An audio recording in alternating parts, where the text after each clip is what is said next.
really. Not really? Yeah, it's not picking it up. Okay then. So I'm Sarah Horton. I usually wave my hands around a lot, so that's why it's not a great idea for me to be holding this microphone, but just duck if it heads your way. So, and my colleague Dave Sloan is not here. As you may have noticed, he lives in Scotland, and so he was hoping to be able to join me here today, but he's here in spirit, but not in the flesh. So, but the work that I'll be talking about today is work that he and I do together. So I'm going to talk about empathy, education, and excellence. But I want to start out by talking a little bit about some things that came up earlier in the day. Because I think you guys have been talked at a lot today, and I'd love to have more of a conversation in this session if possible. And that might mean I won't get through all the slides, but I'll post them. So when we think about the first of those three things, empathy, it's kind of a key component to the work that we're trying to do, right? If we can't get people to feel it, we're not going to get them to engage with doing something about it. And so Adrian's talk was really interesting this morning about the different ways in which we work to motivate people to engage in accessibility and want to make a difference about it. And this is one way. So what I have on the screen is a screenshot from a Medium post that Medium put up several months ago. Medium is not a publishing tool. It was a really interesting post that was put up. And the screenshot that I have here is a response to that post in which the commenter notes that accessibility at Medium, however, still sucks. Bold, still sucks. It's a shame, really, because you should be smart enough and experienced enough to understand the importance of accessibility and how to deliver it. So when we think about motivating people, we come back to the WebAIMS hierarchy of motivating accessibility change. And where would you say that the approach of that respondent on the Medium article falls in this hierarchy in terms of strategy for motivating? Between punishing guilt. Yeah. Punish, guilt, yeah, yep. And do you think it's effective? Not really. Okay. And is it going to make people feel empathy for people with disabilities? No. Probably not. No. So I wanted just to think a little bit about this because I think when a lot of the discourse within the accessibility community ends up being along these lines of guilt and punishing and shaming and publicly shaming. And also, I also want to talk a little about hierarchy of motivation and whether we really want to think about it as a hierarchical thing. And I actually want to call into question a little bit the making it about me part of things, because yes, because I think it limits how much change we can really affect. And so what I want to propose is instead a continuum of maturity. So rather than trying to get people to feel it in some profound way and want to do something about it, why don't we start talking about a continuum of maturity? And maturity in terms of our approach to making design decisions and making products and services that everyone can use. And so if we think about that along a continuum, what we are finding is that there are different stages in this continuum that companies are engaging in when they're making products and thinking about accessibility. And the first stage is the stage of identifying the issues that are in a product, flagging those issues, usually evaluating against a standard, marking them pass or fail. And that's a pretty immature approach because that generally leads to cleaning up a mess, basically. The next step along that continuum is to say, okay, we have these issues in our products, or we have these issues with our approach, let's look at all those issues and prioritize the ones that really affect people, that really have an impact. Do I need to worry about an alt text image or 527 alt text that I don't have on my product, if it's really actually much more important to worry about whether the controls are functional? I need water.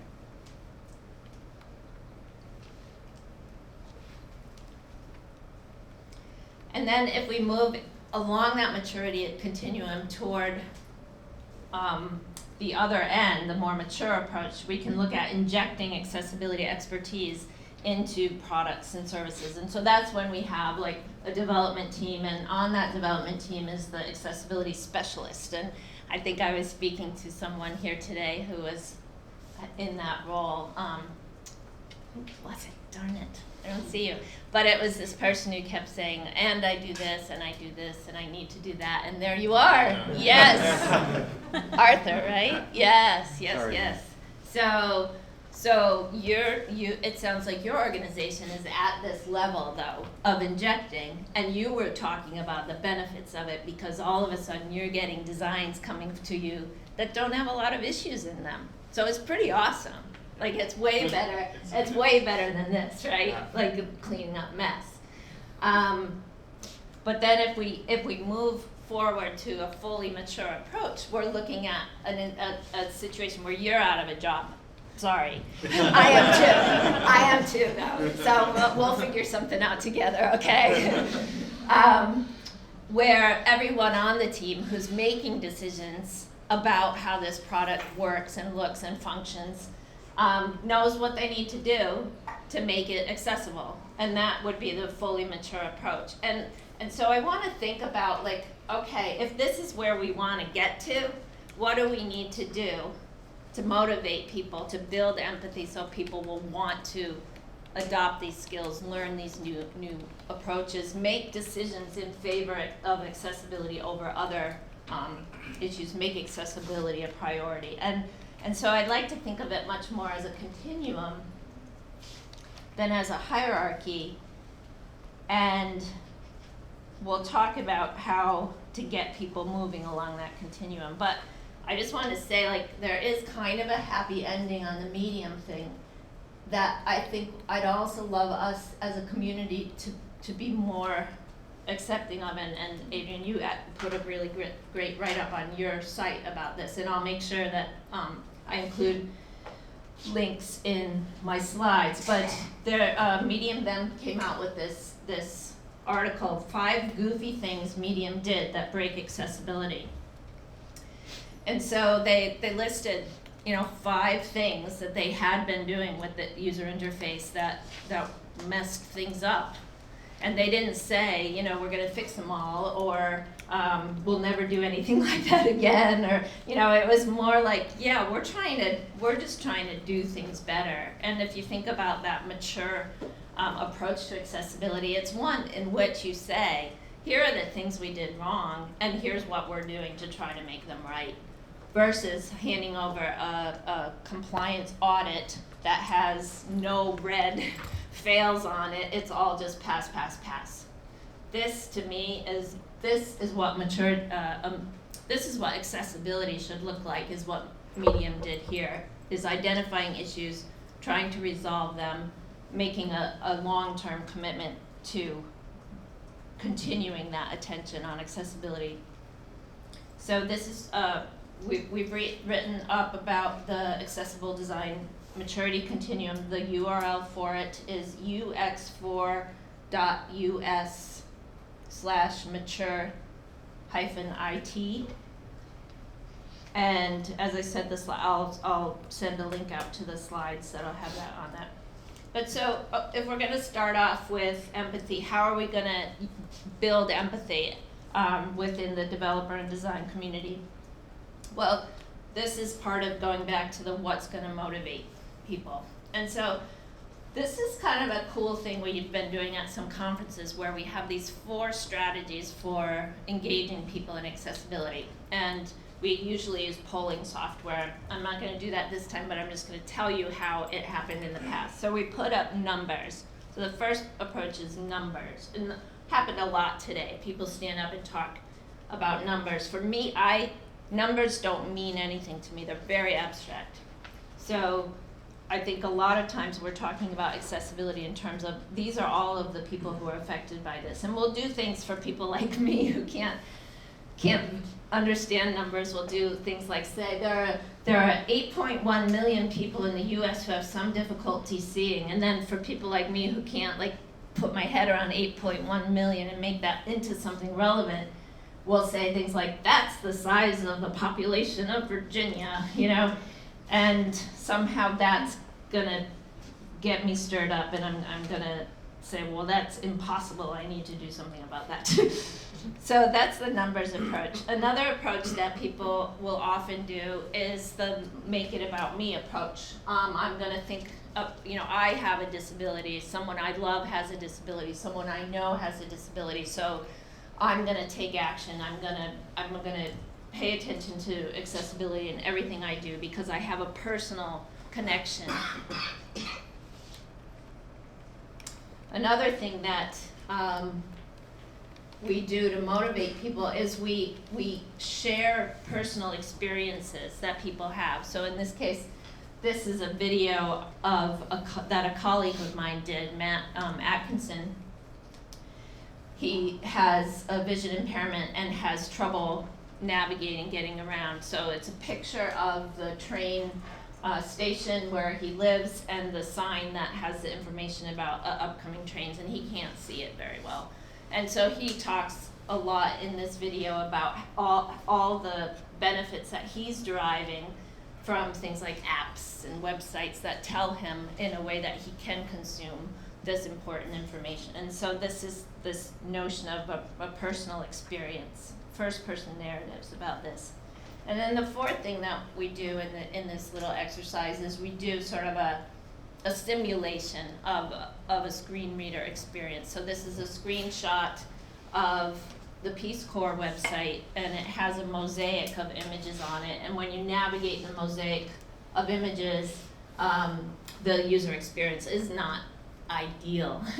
So we'll do this in front of people, and developers and designers in the audience are like itching to fix it, right? Because it's just silly alt text and things like that. It could so easily be made accessible. So then we go through this exercise, and at the end of it we say, are you feeling it, right? And then we did a poll. And so the poll is, which engagement strategy is most persuasive? Numbers, personal experience, first-person stories, or observation. So numbers comes in last. 3 people are influenced by numbers. Next up is first-person stories. 16 people were persuaded by listening to my colleague Matt explain how great apps are for navigating London intersections. Personal experience, when you have somebody, yourself or someone close to you or dear to you who has a disability, that's a persuasive argument to pay attention. But surprisingly, the most persuasive was observation. And so if what we're trying to do is get to build empathy within the design development community, observation is something that we can use. And so this is a set of personas that also came up earlier, and they're in this book, and they're online for free for anybody who wants them. And these are personas that we've built for the book and to share with the world about people who have accessibility needs, preferences, but who have goals and opinions and characteristics about how they want to live life. And one way to get observation out there is through personas. So that's one resource that we can look to. Another is the types of first-person narratives that are out there. So this is a website that is very nice, empat.io/AREND. This is a website that has videos of people using technology and explaining how technology is very useful in their work. So I think one thing that we as a community can do is take some of these tools that are just there for the taking. So these that I'm sharing with you now are just there for the taking, and go out and start using them in your work in order to try to get, to build empathy and get people engaged in working toward accessibility. So in the empathy sort of phase of this, it's getting people to appreciate the impact of their decisions on people's lives. And to do that, understanding the diversity of people and technology that we're talking about, but also the commonalities that people are people, and we all just have things we want to get done. And so what we like to think about, the best approach to doing that is using accessible UX, where we use design as a way to bring accessibility into products. So then we want to start thinking about education. I want to just stop for a minute and see if you guys have any questions or thoughts or comments or. Well, I have a question just on Yeah. the user personas. Just, Yeah. Just I guess a quick high level, like what were the 8? I think there were 8. Yeah. things. Yeah. There they are. So this is Trevor, and Trevor is on the autistic spectrum, and so what he's like really good at patterns. He figures stuff out, and then he can do anything. But if you start messing around with moving things around or distracting him, he's gonna have a hard time. So I'm gonna just do really high level, Yeah, okay? go.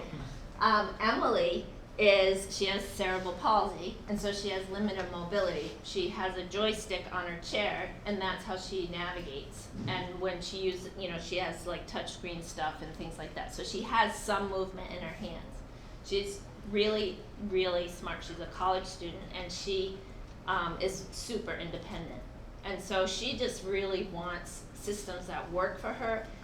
But because like getting around is also kind of just hard to do, she wants to know before she goes, for example, to go to the financial aid office, she needs to know what she needs to bring with her. Because going back home to pick up a form or whatever, that's just like a big pain. This is Steven. Yes, this is Steven. Steven is blind. He has a Braille keyboard. He has his headset on because he's listening to a screen reader. He's pretty geeky. He's very techy. He has a great job, and he really, basically feels as though if he's on his technology, he's just, it's level playing field. It's really enabling.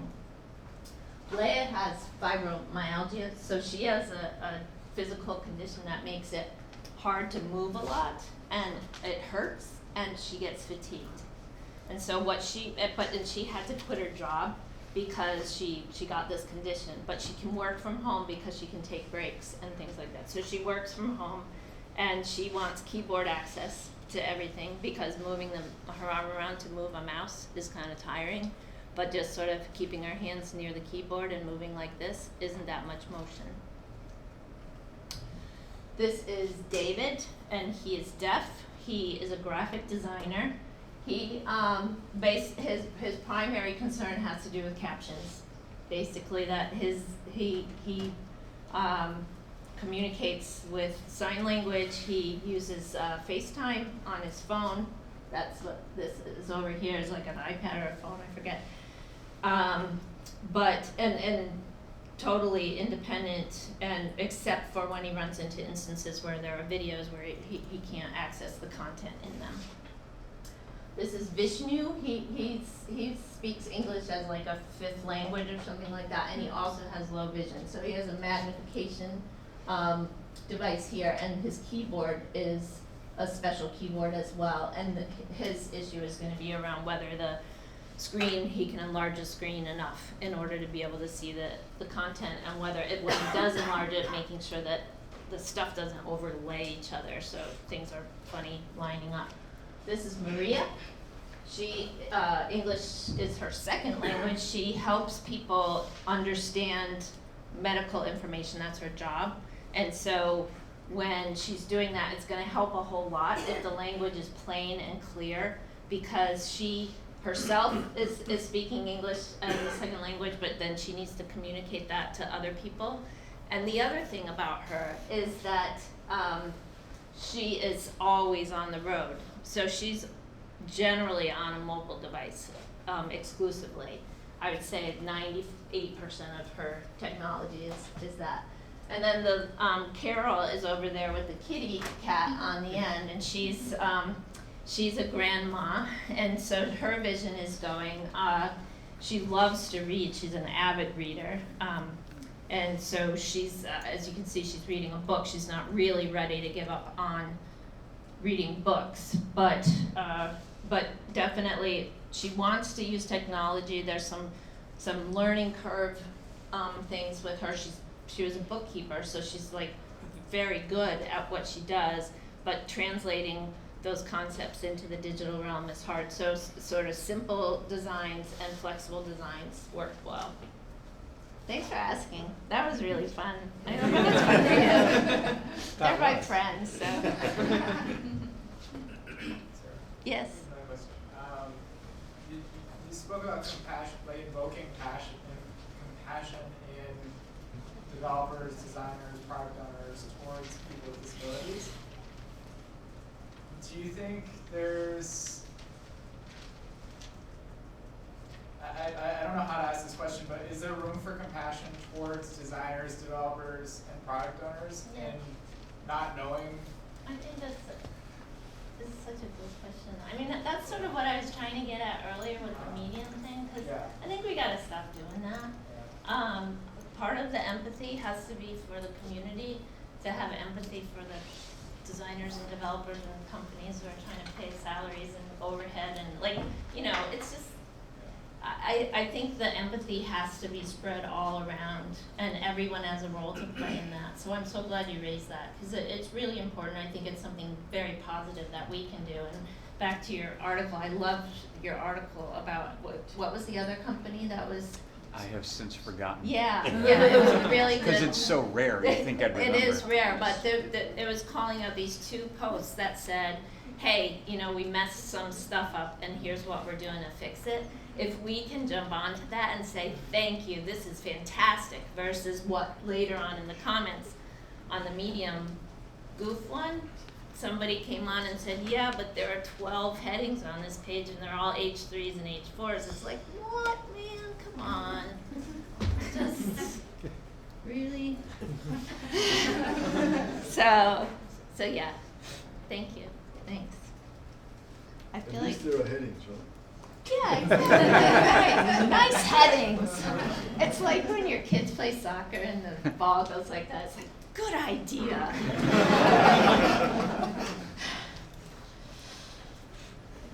What time do I have to stop? Because I just go on forever. Probably about 5 more minutes. Oh, yeah. jeez. Okay, well, I'm gonna go kind of fast because I would like to get through, but we could also just talk. If it's only 5 minutes, let's just talk. Okay. Yeah, because I think that empathy piece is enough just to leave it at that. So you had mentioned about how the observation, having developers see it themselves was the most useful. So other than doing screen reader demonstrations, what other types of observation, are there other techniques that y'all use for that? Well, yeah, definitely. And it's it's my favorite part of my job.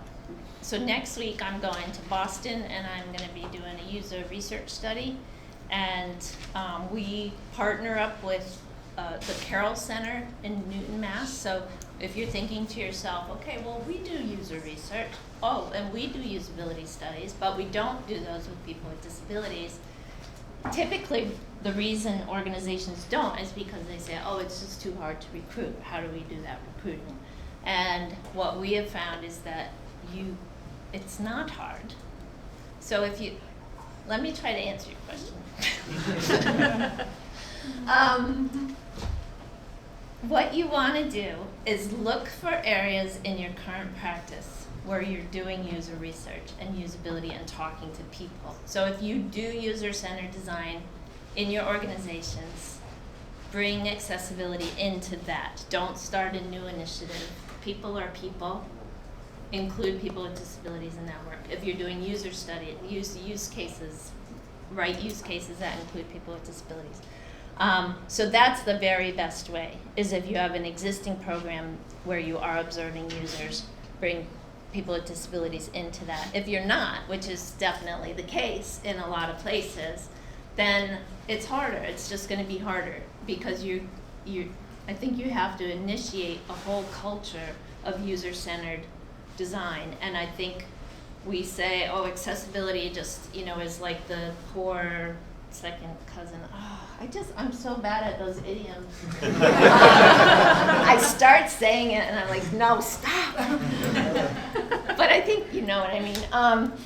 That user experience doesn't get enough attention, period. So I think part of what we need to do is say, sort of that people are people thing. We have to start caring about people first of all. Can we just start there and ask people what they want and test our products with people? And then while we're engaging in that activity, make sure that we include people with disabilities. But back to what I was really trying to say was, if you can partner with organizations that provide support to people with disabilities, like the Carroll Center in Newton, Mass. is an organization that helps people who are losing their vision learn AT and all these things, and they're just fantastic. And so we work with them. They have all these people that they can help us recruit with and give us a facility. So find partners that you can work with to get some of those insights. But it's fantastic work. Yeah, the most powerful thing for any developer, product owner, user, UI designer, UX designer is to watch somebody using the thing they've created and they thought was perfect and struggling to do the most basic thing with it. There's nothing more powerful than that. Yeah. And so that's the basis of what you're doing. Exactly right. Yep.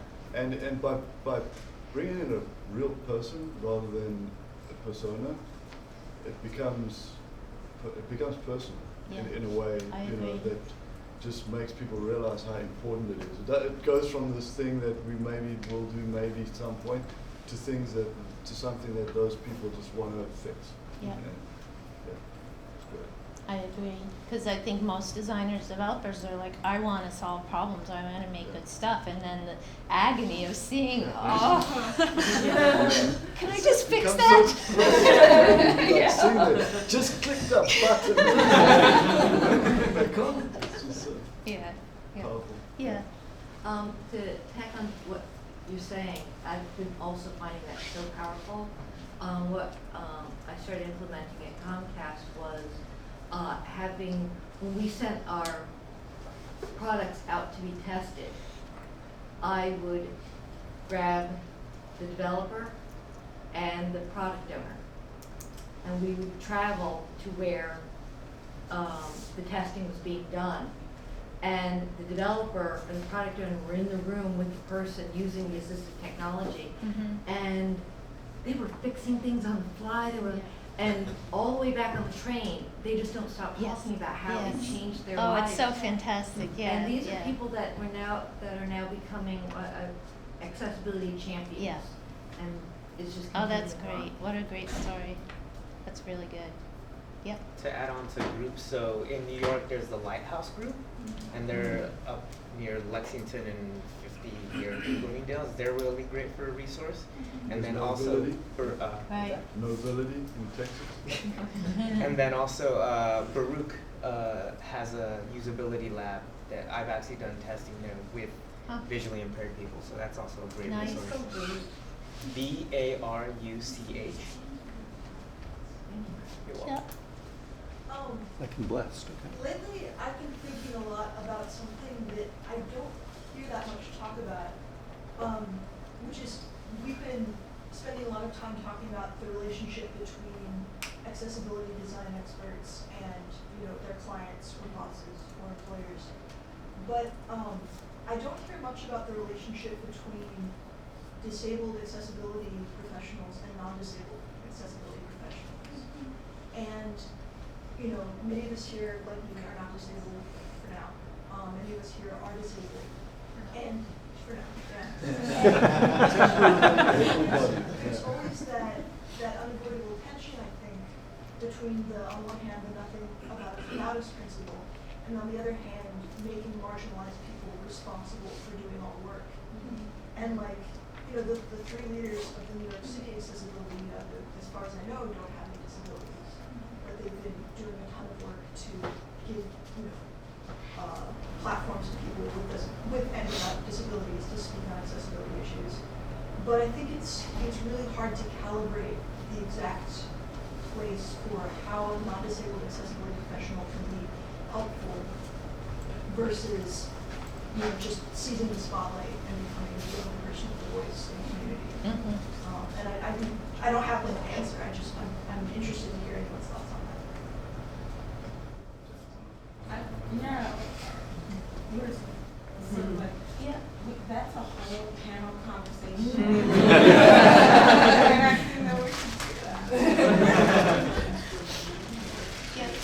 Yeah, I think well, one of the places where I sometimes see this happening is on some of the email discussion lists where someone with a disability or impairment, you know, reveals that they have a disability impairment and questions, you know, maybe a standard or a guideline or something, and then there's this interesting discussion that goes on as well. How is the decision made? It doesn't seem like, I understand the standard is here, but it's not usable for me. I have a disability. So I've been noticing that a lot more from that side. There's a lot more folks with disabilities getting into accessibility, which is great. But then you are seeing that natural tension between who made the decisions, and they were all made with all the right intentions and all that good stuff. But now we're seeing people with disabilities taking, you know, having their voices heard. And I think it's probably time for those kinds of conversations to start happening a little bit more frankly. I agree. Yep. Great, yeah. I think there can be a level of like intimidation as a person who is not disabled, again for now, but works with, you know, individuals with disabilities, and, you know, again, it's all about, you know, working in good faith and having good intentions. But I think I can only speak for myself. There's a level of intimidation or fear or concern that A, that we're baseline compliant, and then B, that we're going beyond that. And I think, you know, I've had interactions across the board, some that were very positive, and people recognize that, you know, we're working in good faith and that we're doing our best, and that, you know, we want to improve things, not just for individuals with disabilities, but for everybody. You know, universal design is good for the entire population. But I think those interactions in which there is maybe some aggression from the disabled community can kind of make us take a step back and start second guessing, and it can kind of halt progress. So I think that's where, you know, we've been working with you. You've been so helpful. And so I think, you know, we're really making leaps and strides in my personal organization. But I think part of that challenge is reminding each other to keep those lines of communication open and positive. Yeah, I think feeling like we're partners with a common goal, I think, is a really good way to do it. But you're right, sometimes it doesn't quite feel that way. Yeah. Yeah. Yeah, speaking as someone who does have a disability, I've often had people say to me, and not about me so much as about the disability community in general, that we push back when someone without a disability is trying to do something for us or to improve the quality of our lives. And it's such a complex dynamic, because on the one hand, the biggest thing that people with disabilities have had to deal with for so long is people speaking over us. And on the other hand, there are people who can do things that we can't do, and I'm not talking about ability level. I'm talking about someone might have the technology knowledge that we just don't have. Yeah. And I don't mean the collective we, I literally mean I'm not a techie in the sense that half the people in this room are. And so who am I to reject someone's assistance that could potentially improve my life? So I kind of, it's really cheesy, but there's a quote, I'm not going to quote it properly, but it's like, you know, don't walk ahead of me for I will not follow, don't walk behind me for I will not lead, just walk beside me and be my friend or whatever. Mhm. Like, it's super cheesy, but the point is that it's the being alongside each other Yeah. that I think really matters Yep. in the end. And when you get that pushback, it's going to happen. It's going to be intimidating. And I've gotten yelled at before for possibly being alienating in ways I didn't realize I was Mhm. being. So it's just a matter of keeping open lines of Yep, communication. yep. That's Can I great. pause Thank us you on for that that. note? I think we just found the topic for our next conference. I want to thank you, Sarah. That's a great, wonderful discussion. Yep.